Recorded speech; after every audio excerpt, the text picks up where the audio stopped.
Okay, I'm at the CSX rail yard. When you come in, you have to go to the kiosk and put in your information on your chassis, where you work, what you got going on. Put in your box number, and then it'll tell you where to go. Then you have to stand on the feet print over here, or they won't even come and help you. I found that out the hard way when I first came in here. I was sitting in my truck waiting on the crane to come over, and by the time he passed me 3 or 4 times, I got out, yelled up to him. Wrong thing to do here. Because all you got to do is piss these people off 1 or 2 times. They'll either ban you for a certain amount of time for not wearing a safety vest, or just because they having a crappy ass day, and they can. But you got to get out, stand on the feet print, like you're a damn inmate getting in booked in, and wait on the crane to come down and grab your box off of the train. CSX is fairly cool as long as you don't have to go into the driver help desk, because everything is automated. You don't even have to talk to anybody.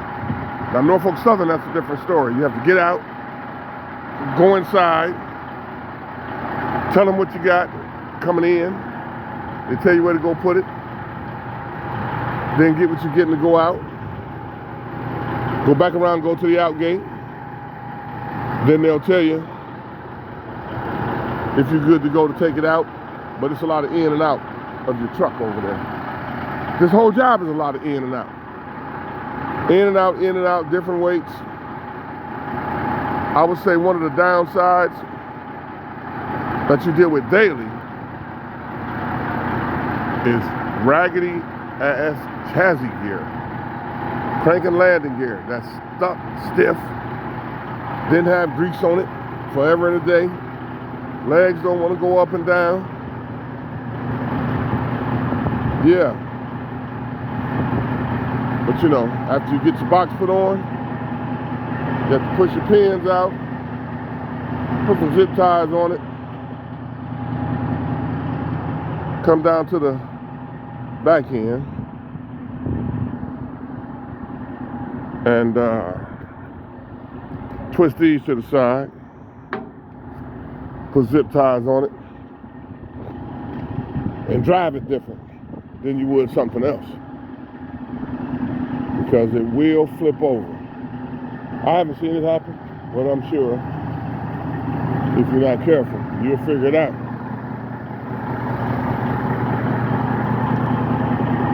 I need to take it to the truck wash, get some of that soot from up there. Keep tools with you. Little small sledgehammer, regular hammer, basically whatever you think you're gonna need. Because out here, if you start calling road service and all that, you'll script your whole day. If you got road service. But I'd like to speak on one thing though. I did my own thing as an owner-operator. As you can see that part right there. But when you're on that load board with everybody else, scrambling for scraps, I tell anybody that want to start their own authority, do it. But maybe go company, save your money, buy your truck cash, something you can fix on yourself if you're mechanically inclined, or don't cost that much to keep fixed. That's why I chose this truck. Has been good to me so far. I got the transmission rebuilt for $6,500. Probably could have bought a new one. And for 3 years, no issues. So, can't say everybody would have that luck. Gotta learn your truck. Everything drives different. Gotta learn how your truck runs and operate it according to wanting to make it last. But in any situation, you have to have a plan, have a goal.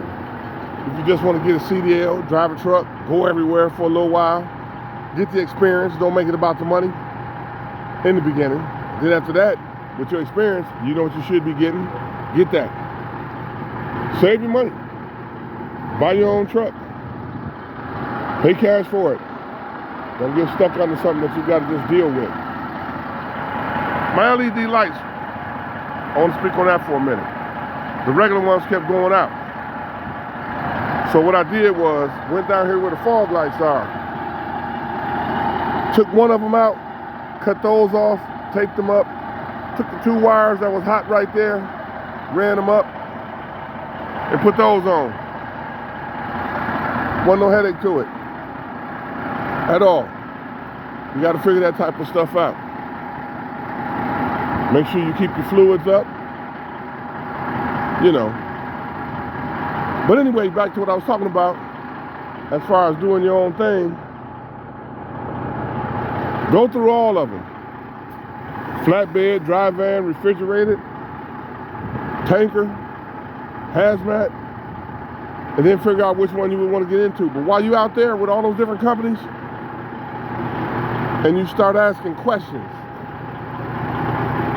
such as, if I was to get my own authority, do you think I can get some work from you? Who can I speak to about that? Start making your connections. So that way when you get into your own thing, you have some people. Because if you're going to sit there and you're going to be on DAT load board or JB Hunt, that's another thing. You'll do power only if you don't have a trailer. But the way I found to get a trailer is you go on JB Hunt load board and you do one quick local load to fill your tank. And then they let you keep their trailer for up to 7 days. But within that 7-day period, you got to do one load for them. So you do one load for them to get your fuel filled back up. And then you go on back out there and you use their trailer to do some more work. And you just keep doing that if you want to do it like that. But what you do is, you keep doing loads and returning the trailer until you get a real decent trailer that you feel like you would want to keep, that you wouldn't have no problem.